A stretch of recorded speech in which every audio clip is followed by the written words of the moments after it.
Hello and welcome back to Women's Football Talk, the YouTube channel that brings you all the latest stuff from around the world of women's football. Now before we get into this video, make sure you smash that subscribe button and turn on the post notification bell so you never miss a video of ours. Today we are looking at the favourites for the FIFA Women's World Cup 2023 in Australia and New Zealand. So in this we are going to select about 4 or 5 teams who I think could potentially lift the trophy on the 20th of August. So let's jump right into it. Starting off, we have to look at, of course, the clear favourites, that is the United States of America. 4 times champions, looking to do a three-peat under Vlatko Andonovski, and this team is a very well balanced, a good mix of experienced players who have won the World Cup and players who are debuting in their first tournament, and it's a very good blend, and you obviously cannot look past them as favourites for the World Cup and retaining their title. Now their group is obviously themselves, the Netherlands, Vietnam and Portugal. Obviously the Dutch probably proving that they will be their toughest side. However, I do expect the USA to finish top of the group and progress to the knockout stages and be the team that everyone obviously is expecting to win the tournament as heavy favourites, and they show up every year. Players I'm excited to watch for them, obviously you've got Alex Morgan and Megan Rapinoe. We know what they can do at tournament level, but then you look at some of the younger players. You've got Trinity Rodman, Alyssa Thompson, Savannah DeMello. All 3 players I expect, if they come off the bench, which is what I'd expect with them lot, they will provide that little bit of fresher energy as they get a lot younger than Rapinoe and Morgan, and they will just help change the game if necessary and help kill it off if they've got like a 1 or 2 goal lead. Bring on DeMello, Rodman and Thompson and they can definitely change it up. It's obviously going to be a lot of pressure on them going into this tournament as favourites, but I think it's something the US are used to now with how well they've done over the past couple of tournaments, and that is why I still think they are the team to beat heading into this tournament. Next up is the European champions, England. Yes, they are obviously missing Beth Mead and Leah Williamson, 2 absolute key players for Sarina Wiegman last summer as they won the European Championships. However, they've still got enough quality in this team, and they can still be taken as heavy favourites in the group with Denmark, Haiti and China. I still expect England to do really well, get out of the group stages and potentially make it through all the way to like a semi-final or even a final. Yes, we'll probably see a different setup of England compared to how we saw them last summer. Expect Rachel Daly to be playing more up top, so we know what the goals she's capable of, and then coming off the bench, Beth England, what she's done at Tottenham Hotspur this past half a season, potentially having the likes of Alessia Russo and Ella Toone having impact substitution appearances like they did last year. Again, it's something that only bodes well for Sarina Wiegman and the rest of the Lionesses.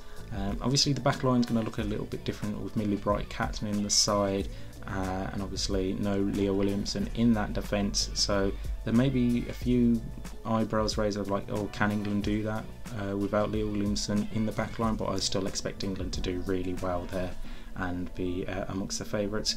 Another team for me you can't really look past is Sweden. Very strong collective of players. I think they have got the right amount just to go, right, okay, we can still defend well with the likes of Amanda Ilstadt and Magdalena Eriksson amongst the back line, and then you look further forward, you can't look past Stina Blackstenius with the goals. Had a fantastic back end of 2022 into 2023 at Arsenal, and I think she can definitely fire Sweden into the later rounds of this tournament, and it wouldn't surprise me if they are there like the quarter-finals and beyond, because they are such a good team. And when you look at Sweden, a lot of people just may not know a lot about them and how they're expected to play, but if you look back to the 2021 Olympics, which was obviously postponed a year later, being a team that got all the way through to the final, only losing to Canada in the end, yeah, they look absolutely fantastic. So I think they can be a team to be reckoned with. Next up for me is co-host Australia. Again, a very strong side for the Aussies, and easy benefit for them. They're playing on home soil. They know, like, they don't have to get accustomed to the jet lag or the weather or anything. It's what they're used to when it comes to playing tournament football in their home country, so that is something that helps benefit a team when you don't have to get used to all the stuff. Also, Sam Kerr, Caitlin Ford up top, going to be absolutely key for Tony Gustafsson's side, and that's why I've got a sneaky feeling Australia could do well, because of all of this home comforts as such, and having the home fans right behind them throughout the tournament. It is literally, it can be a 12th, 13th man and help give them the encouragement and the firepower needed to get over the line when it could be a close, tight game. So that is why I've got Australia as one of the other favourites. Again, if we're back into the European sides, you really can't be looking past what Spain can do. Yes, they've got some of their key players missing out under Jorge Vilda's side, but when you've got the likes of even Navarro and Alba Redondo who are able to score goals, having Alexia Putellas back and available in that team, having Ana Batier as your fullback, it's still a very, very strong Spain squad. Obviously not the strongest that they can have available due to the players' disagreement with the manager, but it's still a very strong and quality side that can go deep into the tournament and could have the potential of winning it. Again, France, I'm kind of expecting a revival under Hervé Renard.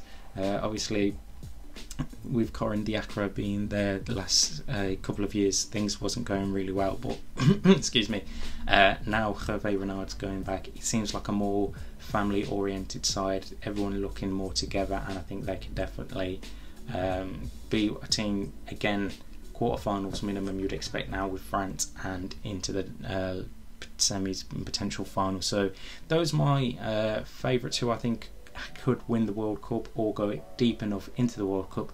Let me know in the comments section below who you think will win the tournament on a whole, and how your favourite nation will do. In the meantime, make sure you like and subscribe and turn on the post notification bell like I said at the start. And make sure you're following us on social media for all the latest news and stories from around the world of women's football. And in the meantime, we'll see you soon.